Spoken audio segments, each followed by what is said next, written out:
Welcome to another episode of For You to Survive. Today we're going to use those leftover strands of paracord that we had from the survival raft video, which was a swimming raft that we made out of it. I used one piece of paracord for something else, but I have 6 strands left. We're going to see if this can actually make a bow drill bowstring that actually works. So if for some reason I used up all the outer sheath of the paracord for something else, could I start a fire with the inner strands? I know I can do it with the sheath because that's just experience that I've had, but this could be another story because these are thinner and more delicate. So let's give it a try and see what we can make out of this. What I'm going to do is reverse wrap this cordage. I'm going to twist away from myself, let it kink up, pinch it, go away and towards, away and towards. And I'll get back to you whenever I actually get some string made. We're getting there. Okay, when things start to taper off into nothing, overhand knot time, and that'll secure the end.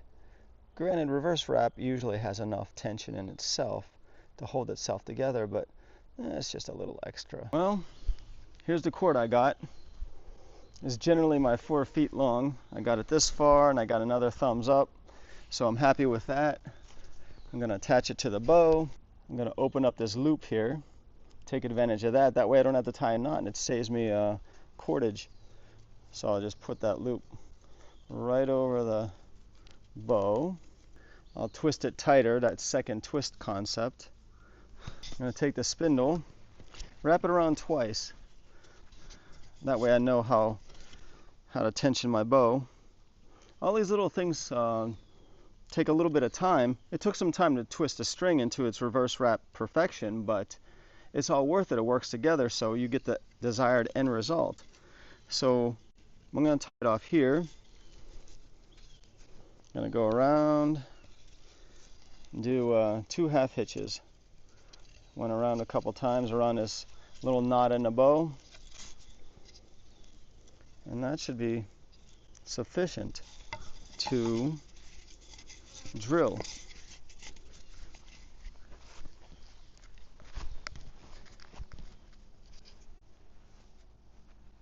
Here's the knot I went around. So that's a nice little way to string a bow. I have my Ember catcher fire tray, which is going to actually help me. I'm going to have a more secure platform to drill on, because if you drill on grass, it's easy for the ember to fall apart. This is my baton.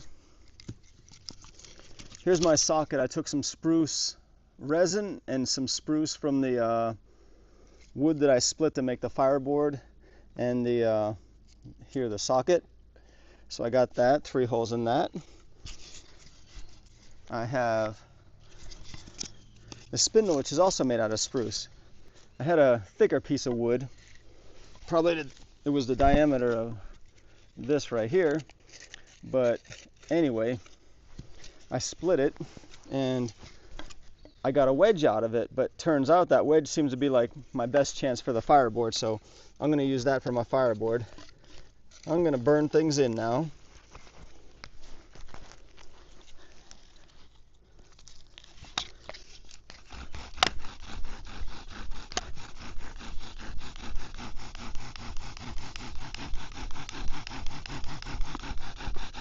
I'm going to switch holes.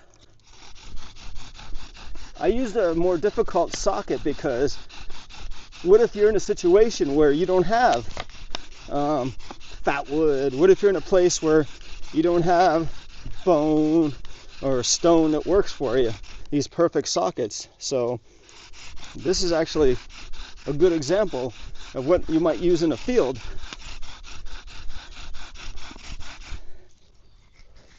All right, the burn-in is doing well. Keep this spindle off the ground.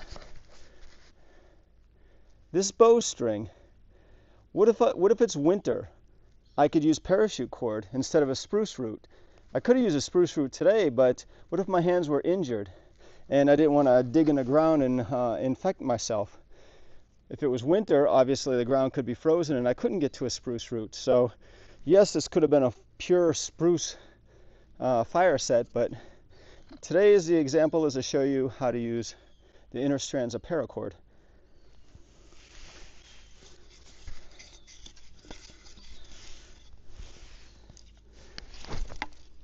Another thing, what if you don't have the skill set to use a spruce root yet? You have to develop into that, so it might be worth your time to take your time and actually twist a bowstring to perfection.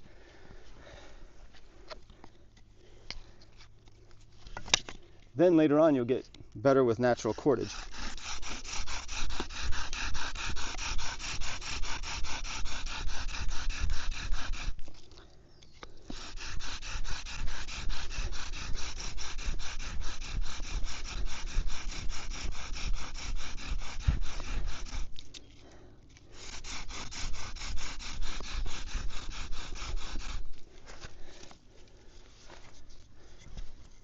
Okay, I'm going to tighten up my string just a little bit. Then it should be good to go. There might be a little bit of stretch, but that's normal. Not a deal breaker. So far the string's holding up well. We'll keep at it. See where we get with this. So I have plenty of powder. I got plenty of powder, so I'm going to save that powder. That's good. I'm going to cut a notch.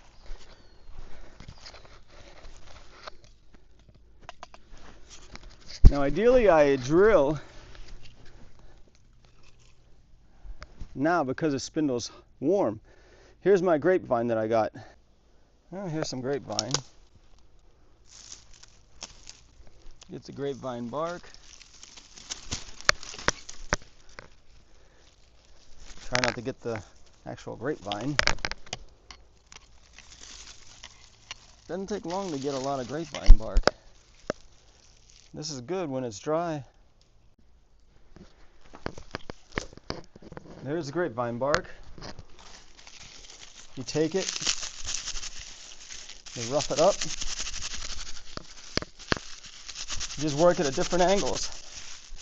Eventually it softens up, loosens up. We're going to get multiple types of bark. Some bark will be thick, some will be intermediate, and some will be fine. So that's what we're going to do. So we'll take some of this rougher outer bark, twist it up like that, take some of the more intermediate stuff, which there is an opportunity to take the intermediate and process that a little bit more. Gonna add some to the center of the bird's nest there, and then take some of this really fine stuff, this powdery stuff, and I'll add it on top. Now what I like to do is have another little bundle of fibers to put on top. So once I get that ember going and I have it inside this little bird's nest, I can add the next part on like I did in the video. I still got all this extra fine powder, which is great, so I might as well save that, put it inside. That also allows the ember to stay where it needs to stay. If there was too much space, the ember would just fall through that bundle. So what I should do is get another bigger pile of this, maybe a baseball size, so I can put on top. But that gets you the idea on what it takes to use grapevine. If you want to be an amazing fire starter, you got to do what it takes to get a fire. I talked about getting a baseball sized bunch of bark. Well, here it is. Ready to go. Ember here, blow a little bit, right on top. That's what it takes, so that's what I'm going to do.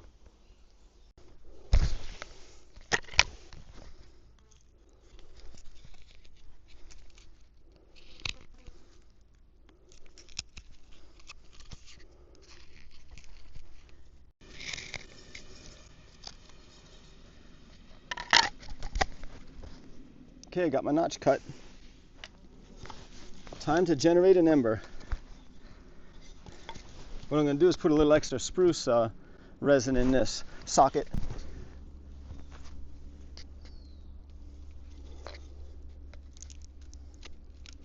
This will improve the chances that I'm going to start my fire.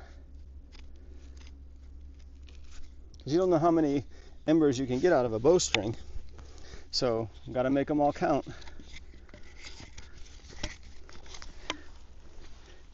Here we go.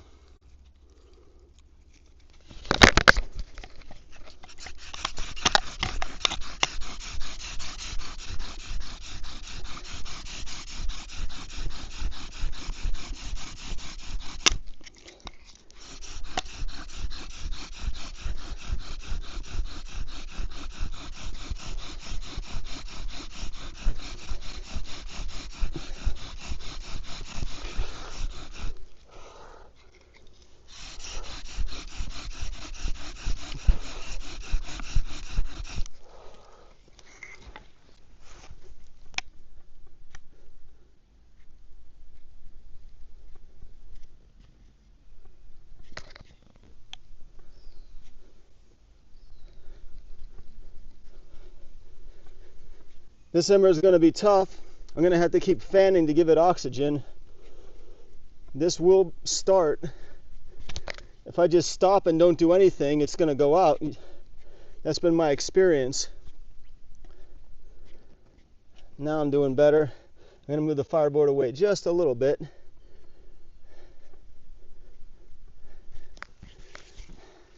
Put my fire set aside.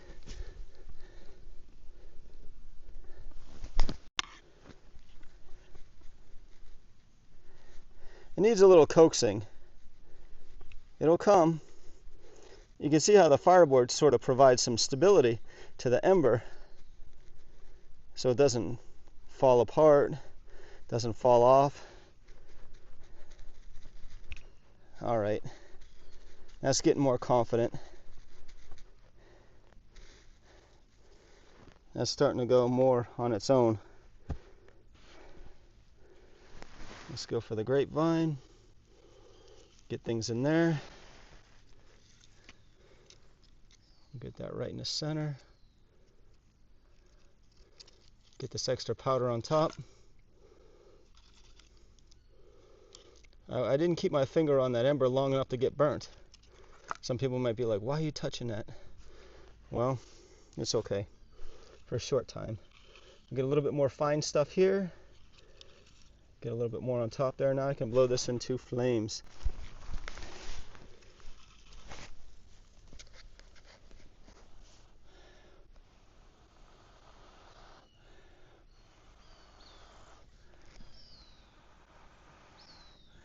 Okay, the smoke wants to go that way, it looks like. I'm going to position my body so I don't have to breathe in the smoke.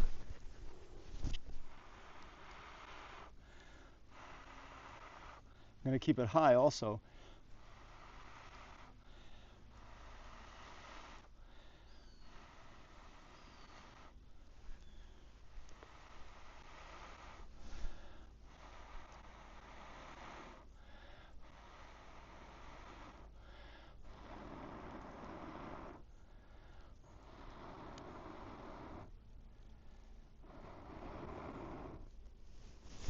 There, I got some flames.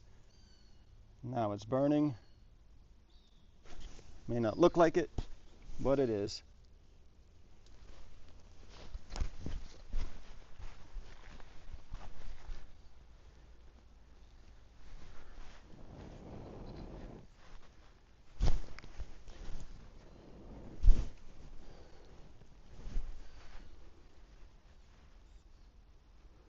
I'll manipulate the bundle so the fire burns up.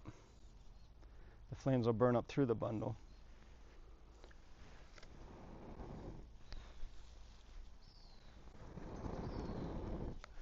And that makes a good ember and some flames, because that's pretty hot. Hard to hold a little bit. All right, I'd say that's convincing. Maybe a little hard to see with the sunlight, but here you can see a whole lot better.